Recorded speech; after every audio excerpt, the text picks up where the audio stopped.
Good morning बच्चों। आज है 5 अगस्त और 5 अगस्त से संबंधित जितने भी करंट अफेयर्स बनेंगे वो आज अपन इस वीडियो में डिस्कस करते हैं। तो बिना टाइम वेस्ट किए स्टार्ट करते हैं आज का करंट अफेयर्स।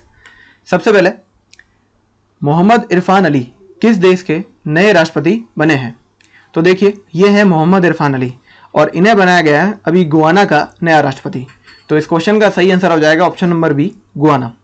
देखिए गुआना कहाँ है, ये रहा गुआना। गुआना जो है आपके पास में, ये जो आपको एरिया दिख रहा है ये नीचे का, ये सारा है दक्षिणी अमेरिका का एरिया।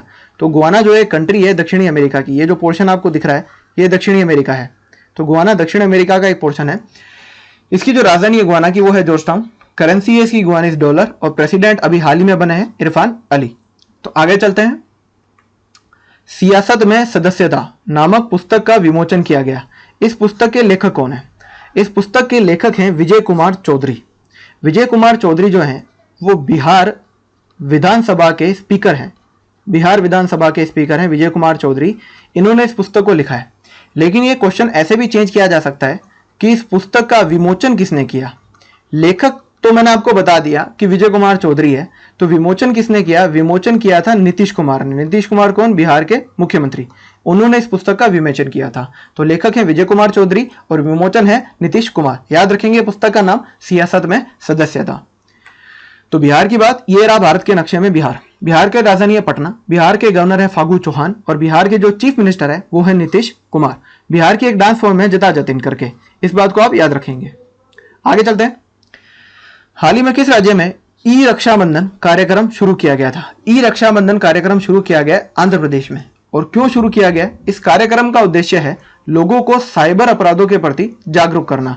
जो आजकल तरह तरह से ऑनलाइन फ्रॉड किए जाते हैं उनके बारे में जागरूकता लाने के लिए ई रक्षाबंधन कार्यक्रम शुरू किया गया है। तो ऑप्शन नंबर ए इस सवाल का क्या हो जाएगा? सही आंसर हो जाएगा। बात है आंध्र प्रदेश की, तो ये है भारत के नक्शे में आंध्र प्रदेश। आंध्र प्रदेश की राजधानी जो है अमरावती। लेकिन मैंने आपको बताया था कि अब जो है एकमात्र ऐसा राज्य है ये भारत का जिसके पास 3 राजधानियां हैं। अमरावती जो है आपके पास में वो जो है इसकी विधायी राजधानी है, यानी जुडिशियल कैपिटल जो है ये इसकी विधायी राजधानी। इसके अलावा दूसरी जो राजधानी है वो इसकी विशाखापट्टनम होगी। विशाखापट्टनम। विशाखापट्टनम जो है वो इसकी कार्यकारी राजधानी मानी जाएगी। और तीसरी जो राजधानी मानी जाएगी वो मानी जाएगी इसकी कुर्नूल। कुर्नूल जो है वो इसकी न्यायिक राजधानी होगी, जुडिशियल कैपिटल। तो आंध्र प्रदेश एकमात्र ऐसा राज्य है जिसकी 3 राजधानियां हैं। वर्तमान में इसकी राजधानी अमरावती, अब चूंकि ये पास हो चुका है ये विधेयक, तो अब इसकी 3 राजधानियां हो जाएगी, अमरावती, विशाखापट्टनम और कुर्नूल। गवर्नर है इनके विश्वभूषण हरिचंदन। चीफ मिनिस्टर है वाई.एस. जगनमोहन रेड्डी। आंध्र प्रदेश भारत का भाषाई आधार पर गठित होने वाला सबसे पहला राज्य था। अगर भाषा के आधार पर कोई राज्य बना था सबसे पहले तो वो आंध्र प्रदेश था। इसे राइस बोल ऑफ इंडिया भी कहा जाता है क्योंकि यहाँ चावल का उत्पादन अधिक होता है। कुचिपुड़ी नृत्य कई बार पेपर में पूछा जाता है किससे संबंधित है, तो वो आंध्र प्रदेश से संबंधित है। और आंध्र प्रदेश में एक बांध है नागार्जुन सागर बांध। तो इससे 2-3 क्वेश्चन बन जाते हैं। सबसे पहले तो नागार्जुन सागर बांध कहाँ स्थित है? आंध्र प्रदेश में। कौन सी नदी पर स्थित है? कृष्णा नदी पर स्थित है। और ये नदी कहाँ बहती है? आंध्र प्रदेश में। ठीक है, तो नागार्जुन सागर बांध जो है आंध्र प्रदेश में कृष्णा नदी पर स्थित है। इतनी सारी बातें अपन को आंध्र प्रदेश के बारे में याद रखनी है। आगे चलते हैं। किस राज्य ने बुजुर्गों और दिव्यांगों को घर पर नकदी पहुंचाने का फैसला किया? इस कोविड-19 के टाइम में बुजुर्ग और दिव्यांगजन जो है वो बाहर जाकर बैंक से नकदी लाने में थोड़ा सा असहज महसूस करते हैं और उनके लिए ये रिस्की भी काफी है। तो अभी उड़ीसा सरकार ने यह फैसला लिया कि बुजुर्गों और दिव्यांगजनों को घर घर पर नकदी पहुंचाई जाएगी सिर्फ उनके एक फोन कॉल से। अब बात है उड़ीसा की, तो उड़ीसा की राजधानी है भुवनेश्वर। गवर्नर है गणेशी लाल और चीफ मिनिस्टर है नवीन पटनायक। उड़ीसा के बारे में, उड़ीसा की एक डांस फॉर्म है वो है ओडिसी। ओडिसी जो नृत्य है वो उड़ीसा का है। फिर मैंने एक बात बताई कि उड़ीसा का एक द्वीप है व्हीलर द्वीप। व्हीलर द्वीप का नाम बदल करके रख दिया गया है एपीजे अब्दुल कलाम द्वीप। ये बात आपको अच्छे से याद रखनी है। एपीजे अब्दुल कलाम द्वीप रख दिया गया किस द्वीप का नाम? व्हीलर द्वीप का नाम। इसके अलावा रजा पर्व और रथ यात्रा उड़ीसा के 2 प्रमुख त्योहार है। चिल्का लेक उड़ीसा में फेमस है। और चिल्का लेक उड़ीसा में क्यों, पूरे भारत में फेमस है? वो क्यों फेमस है? क्योंकि भारत की सबसे खारे पानी की झील है चिल्का। उड़ीसा का पुराना नाम, उड़ीसा का पुराना नाम कई बार पूछा जाता है वो है कलिंग। कलिंग जो राज्य था पुराने जमाने में उसका नया नाम है उड़ीसा। और एक दिवस होता है उत्कल दिवस। उत्कल दिवस या उड़ीसा दिवस वो बनाया जाता है 1 अप्रैल को। और इसके अलावा आपको एक बात जो है और ध्यान रखनी है उड़ीसा के बारे में कि भी हाल ही में उड़ीसा के जो चीफ मिनिस्टर है नवीन पटनायक, उनको पेटा ने सम्मानित किया था। पेटा क्या होती है? पेटा होती है people for ethical treatment of animals. ये एक संस्था है जो जानवरों के हितों के लिए काम करती है। इन्होंने नवीन पटनायक को अभी एक अवार्ड दिया था, हीरो टू एनिमल अवार्ड। अब ये हीरो टू एनिमल अवार्ड इन्हें क्यों दिया गया? क्योंकि लॉकडाउन के समय इन्होंने सिर्फ जरूरतमंदों के लिए फंड रिलीज नहीं किया, इन्होंने जानवरों को खाना देने के लिए भी फंड रिलीज किया था। तो जानवरों के हितों में काम करने के लिए पेटा ने इनको अवार्ड दिया था, हीरो टू एनिमल अवार्ड। ये बात आप उड़ीसा के बारे में ध्यान रखेंगे। आगे चलते हैं। आईपीएल 2020 का आयोजन किस देश में किया जाएगा? तो फिलहाल आईपीएल 2020 का आयोजन किया जा रहा है यूएई में, यूनाइटेड अरब एमिरेट्स में। और कहां कहां होगा? यूनाइटेड अरब एमिरेट्स के 3 शहरों दुबई, अबू धाबी और शारजाह में इसका आयोजन किया जाएगा। और एक बात और ध्यान रखो कि अब तक जो स्पॉन्सरशिप थी इसके पास वीवो के पास थी आईपीएल की, और फिलहाल वीवो ने स्पॉन्सरशिप से हाथ खींच लिया है, यानी अब आईपीएल की स्पॉन्सरशिप वीवो के पास नहीं है। इसके लिए दूसरे स्पॉन्सरशिप का चयन किया जा रहा है या तलाश की जा रही है। आगे चलते हैं। यह है यूएई, ये हमारा प्यारा भारत, और इसके पास में ये रहा यूएई। यूएई की राजधानी है अबू धाबी, करेंसी है यूएई दिरहम, और प्रेसिडेंट जो है वो है खलीफा बिन जायद अल नहयान। अच्छा, यूएई के बारे में मैंने आपको बताया था कि अरब जगत का सबसे पहला परमाणु रिएक्टर जो है वो यूएई में बना था, और उसका नाम क्या था? बाराकाह। बाराकाह जो परमाणु रिएक्टर है वो यूएई में बनाया गया और अरब जगत का सबसे पहला परमाणु रिएक्टर है। याद रखेंगे ये बात आप। आगे चलते हैं। हाल ही में किस राज्य सरकार द्वारा भारत छोड़ो आंदोलन की वर्षगांठ पर राज्य के स्वतंत्रता सेनानियों का उनके घर जाकर के सम्मान किया जाएगा? भारत छोड़ो आंदोलन, देखो, भारत छोड़ो आंदोलन को अगस्त क्रांति भी कहा जाता है। अगर आपसे पूछा जाए अगस्त क्रांति किसे कहा जाता है, तो भारत छोड़ो आंदोलन को कहा जाता है। और ये शुरू कब किया था? ये गांधी जी ने शुरू किया था 8 अगस्त 1942 को। तो राजस्थान राज्य सरकार ने इसकी वर्षगांठ पर, कौन सी वर्षगांठ हुई? इसकी हुई 78वीं वर्षगांठ। 78वीं वर्षगांठ हुई, इस पर इन्होंने स्वतंत्रता सेनानियों को घर घर जाकर के सम्मान किया जाएगा। हालांकि स्वतंत्रता सेनानियों का सम्मान हर वर्ष होता है, लेकिन इस बार क्या है, कोविड-19 के कारण 78वीं वर्षगांठ पर सभी कलेक्टरों को निर्देश दिए गए हैं कि घर घर जाकर के वो इन स्वतंत्रता सेनानियों का सम्मान करें। राजस्थान में अभी टोटल 29 स्वतंत्रता सेनानी हैं। तो इस क्वेश्चन का सही आंसर होगा राजस्थान। आगे चलते हैं। ये रहा मैप में राजस्थान। राजस्थान की राजधानी है जयपुर, गवर्नर है कलराज मिश्र और चीफ मिनिस्टर है अशोक गहलोत। राजस्थान की स्थापना कब हुई? 1 नवंबर 1956 को। राजस्थान का राजकीय वृक्ष है खेजड़ी, राजकीय पुष्प है रोहिड़ा, राजकीय पक्षी है गोडावण और राजकीय पशु है चिंकारा। ये इतनी बातें आपको राजस्थान के बारे में याद रखनी ही होगी। स्थापना 1 नवंबर 1956, राजकीय वृक्ष है खेजड़ी, राजकीय पुष्प है रोहिड़ा, राजकीय पक्षी गोडावण और राजकीय पशु है चिंकारा। इसके अलावा इसमें सरिस्का टाइगर रिजर्व और केलादेव घना पक्षी अभयारण्य भी राजस्थान में है। ये 2 ज्यादातर पूछे जाते हैं इसके बारे में। तो आगे बढ़ते हैं। हाल ही में राजस्थान से हल्दर जैविक पुरस्कार के लिए किसका चयन हुआ है? हल्दर जैविक पुरस्कार के लिए चयन किया गया है सुरेंद्र अवाना का। जैविक खेती के योगदान के लिए यह पुरस्कार दिया जाता है। तो राजस्थान से चयन हुआ है सुरेंद्र अवाना का। इसके अलावा मध्य प्रदेश की भी एक महिला किसान है शारदा पाटीदार, इनका भी इस पुरस्कार के लिए चयन हुआ है। इस पुरस्कार में 1-1 लाख रुपए की प्रोत्साहन राशि दी जाती है। और ये पुरस्कार देता कौन है? भारतीय कृषि अनुसंधान परिषद इस पुरस्कार को देती है। तो इस क्वेश्चन का सही आंसर हो जाएगा सुरेंद्र अवाना। यह राजस्थान से चयनित है। अगर मध्य प्रदेश से चयनित पूछ लिया जाए तो वो होगी शारदा पाटीदार। और देता कौन है इस पुरस्कार को? भारतीय कृषि अनुसंधान परिषद। आगे चलते हैं। हाल ही में भारत में एयर फाइबर सर्विसेज का उद्घाटन हुआ है। कहां हुआ है? यह हुआ है महाराष्ट्र में। एयर फाइबर सर्विसेज किया किसने? बीएसएनएल ने। बीएसएनएल ने अपनी इंटरनेट कनेक्टिविटी बनाने के लिए इसका उद्घाटन किया। ये बीएसएनएल की लोकेशन से 20 किलोमीटर की परिधि में नेट कनेक्टिविटी को मजबूत करेगा।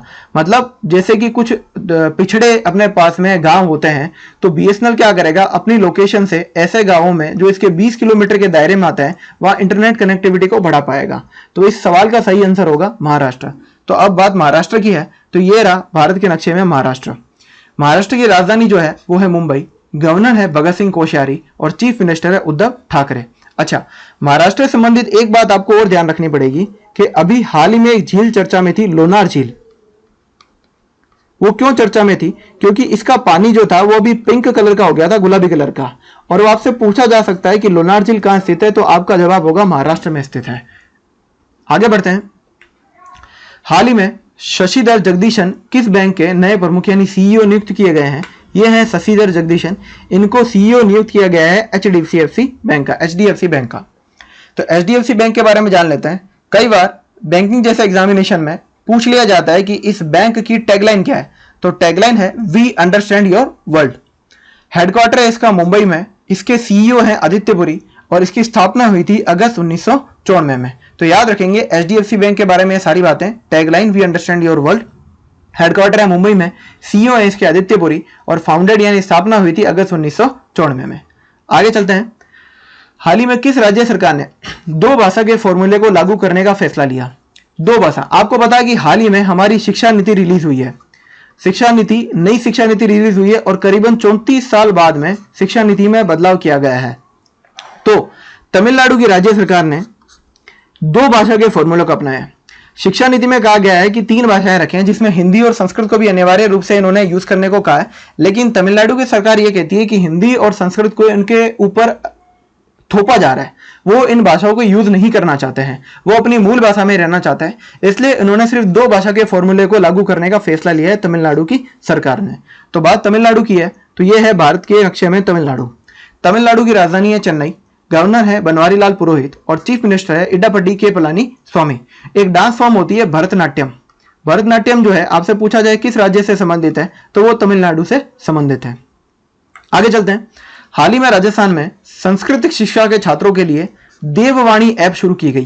तो आपसे पूछा गया है कि ये किसके द्वारा शुरू की गई थी? ये शुरू की गई थी डॉक्टर सुभाष गर्ग द्वारा, देववाणी ऐप। और वो भी कौन से छात्रों के लिए? संस्कृत शिक्षा के छात्रों के लिए। और कौन से राज्य में? राजस्थान राज्य में। आगे चलते हैं। महिला विश्व टीम स्क्वैश चैंपियनशिप 2020 का आयोजन किस शहर में होगा? स्क्वैश चैंपियनशिप 2020 आयोजित की जाएगी मलेशिया में। लेकिन खास बात यह है कि भारत जो है इस चैंपियनशिप में भाग नहीं लेगा, क्योंकि हमारी तैयारियां इस चैंपियनशिप के लिए पूरी नहीं हो पाई है। ठीक है। स्क्वैश होता क्या है? स्क्वैश एक तरह से टेनिस जैसा होता है। टेनिस में तो क्या होता है कि दोनों तरफ 2 इंसान होते हैं और वो खेलते रहते हैं टेनिस की गेंद और रैकेट का यूज करके। स्क्वैश में क्या होता है? टेनिस का रैकेट ही होता है, बॉल भी वही होती है, लेकिन सामने इंसान नहीं होता है, सामने एक दीवार होती है। स्क्वैश ऐसे खेला जाता है, इसमें सामने दीवार होती है। तो स्क्वैश के कई खिलाड़ी भी हैं, आपने नाम सुना होगा। जैसे एक है जोशना चिनप्पा, काफी फेमस खिलाड़ी है। इसके अलावा दीपिका पल्लिकल, ये भी स्क्वैश की टेनिस खिलाड़ी हैं भारत की। तो आयोजन होगा मलेशिया में, लेकिन भारत इसमें भाग नहीं लेगा। ये देखिए, ये है मैप में मलेशिया, भारत के विश्व के नक्शे में। मलेशिया की जो राजधानी है वो है कुआलालंपुर और मलेशियन की जो करेंसी है वो है मलेशियन रिंगिट। ली तेंग हुई का निधन हुआ। कौन थे ये ली तेंग हुई? ये है ली तेंग हुई। किस देश के पूर्व राष्ट्रपति थे? ये थे ताइवान के पूर्व राष्ट्रपति। अब ये क्वेश्चन इंपॉर्टेंट क्यों है? ये क्वेश्चन इसलिए इंपॉर्टेंट है क्योंकि ताइवान के लोकतंत्र का जनक माना जाता है ली तेंग हुई को। ये लोकतांत्रिक रूप से चुने गए पहले राष्ट्रपति थे ताइवान के। तो इंपॉर्टेंट क्वेश्चन है, परीक्षा की दृष्टिकोण से पूछा जा सकता है। यह तो ये पूछ लेगा कि ली तेंग हुई का निधन हुआ, किसके पूर्व राष्ट्रपति थे, तो आंसर ताइवान होगा। या फिर ये पूछा जा सकता है ताइवान के लोकतंत्र का जनक कौन है, तो भी वो ली तेंग हुई होंगे।